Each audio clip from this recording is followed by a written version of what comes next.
We had some flash flooding yesterday. The heavy rain is over with, but we have residual flooding concerns this morning. So aerial flood warnings and advisories continue for our southern Missouri counties through about 10 or 11 o'clock this morning, because we still have those rivers that are swollen, overflowing, and we still have low water crossings that are impassable. So be careful. Otherwise, the sun is shining in Branson. It is 61 degrees on west and southwest winds. Showers from yesterday have exited to the east, but a couple of more sprinkles are starting to pop up near Nevada and El Dorado Springs because we have that cold front starting to come through now, so we could pop a few more showers before we're done. 63 in Springfield right now. It is 65 in Monette. We're looking at temperatures below average at the pool today, 80 degrees by 3 o'clock with some mostly sunny skies. So hour by hour, again, a few more showers could pop as that front comes through until about noon. Then we're looking at clearing skies today in 81 degrees.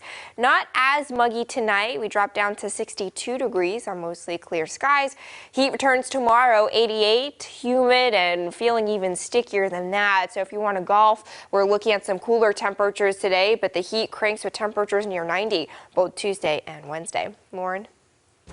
Making news now, several stores had to close early yesterday in Monette because streets in the downtown area were flooded. Employees put out sandbags in front of their storefronts to avoid water coming in. And because of all of the water and wet grounds, a young boy accidentally fell into a creek. The fire department says an older boy who was with him jumped in right after to save his life. And the younger one had slipped in off of the side. They tried to walk out. The younger one fell again. It's my understanding that he fell again. The older one grabbed a hold of him and somehow they got against the side of a creek. Flooding has been a problem in Monette for decades. The History Museum shared a few pictures with Color 10. This flooding happened almost 100 years ago, back in 1919 on Halloween. It's your right to know. A Kansas man has drowned after attempting to save a woman in the Elk River in McDonald County. Friday night, an unidentified woman was swept under the water at the Lowhead Dam in Knoll, Missouri. According to the Highway Patrol report, 26-year-old Jacob Farley jumped in to try and rescue the woman. Emergency crews were able to rescue her with a throw rope, but Farley did not make it. He was pronounced dead at the scene.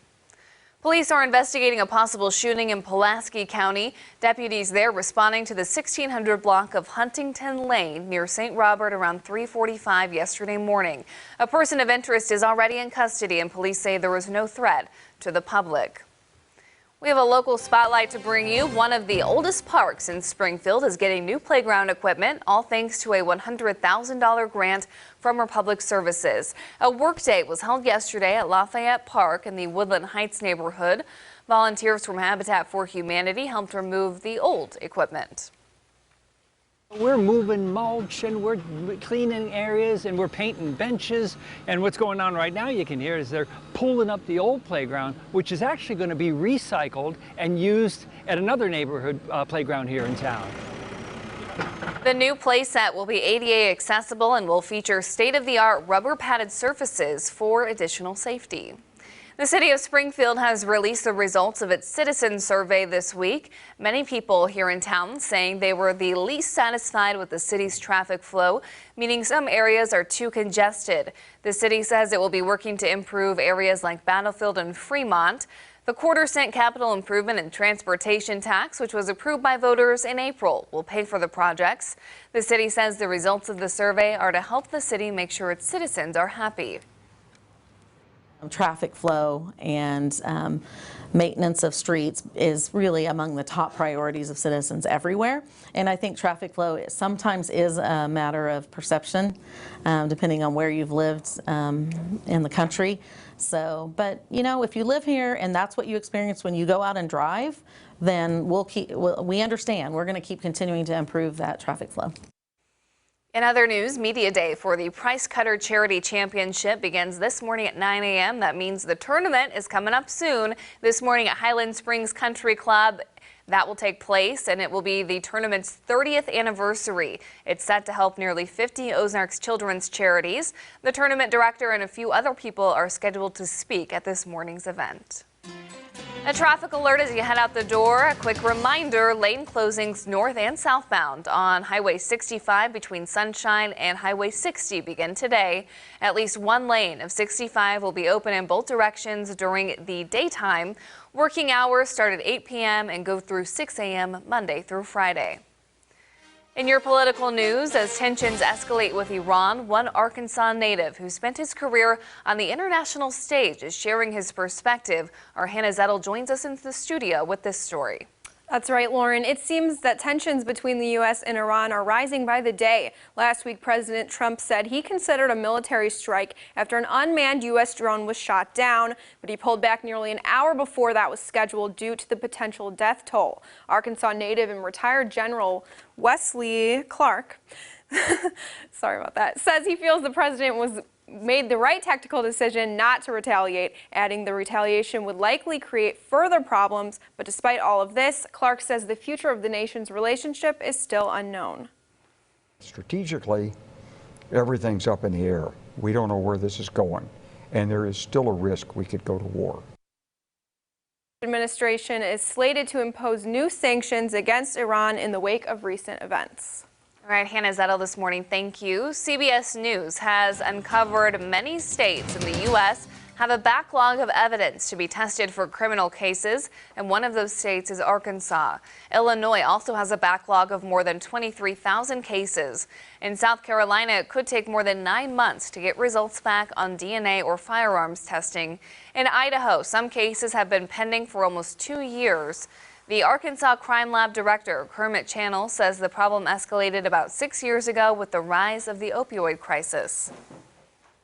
And if we talk about a drug case, it's not simple marijuana. It's methamphetamine, it's fentanyl, it's heroin.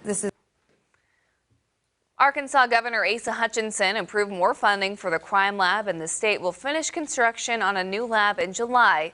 It's working closely with prosecutors to close out cases where a deal has been made and farming out some of the testing to private companies. Here's what's happening around the region. In Sitka, Missouri, heavy rain and flooding prompted emergency evacuations yesterday. Emergency management closed off all entry points into town. Main Street, 43 Highway, and neighborhoods near Wyandotte have been the most affected, with water nearing 7 feet in some spots. Emergency personnel urge residents to stay put as they've already had to rescue some residents out of waters. And in Arkansas, the flooding impacted several towns south of Fayetteville. West Fork officer Tyler Underwood says in total 4 people and 3 dogs had to leave their homes. Winslow and Brentwood had evacuations as well. 5 homes were impacted in that area. Highway 71 and some side streets were closed for several hours. Underwood says it's important to be aware of your surroundings in a flood. As of now, Highway 71 has reopened. Here's a look now at what's coming up after Daybreak. Hello to you, I'm Gail King. Coming up, a couple who is suing their sperm bank because their donor was not properly tested for genetic diseases, they say. That's coming up on CBS This Morning. CBS This Morning is also following a story this week that will be big news, the first of what will be many Democratic presidential debates for 2020. Nominations is happening, and Pete Buttigieg, who is the mayor of South Bend, Indiana, spent the weekend trying to comfort some of his residents there over what's a race issue. So it's a civil rights that they're expecting to be a big topic during some of these debates, but basically what happened there is that a black person was shot by a white officer as he was breaking into cars, and he had a knife. So that's what the presidential candidate was speaking to his residents about. Okay, and you said on CBS This Morning. Yep, that'll be following us in just a few minutes, and we also need to take one more check of the weather. Yeah, they're also tracking some of the flooding that we had yesterday on CBS This Morning. Today, we're looking at decreasing clouds, 81 degrees, some sunshine by the end of the day. Again, be careful. There could still be some spots with some of that residual flooding, so just take it easy out there this morning. All right, well, thanks for starting off your week with us on this Monday morning as we take a live look at some sunshine down in Branson. We'll see you back in just a few minutes.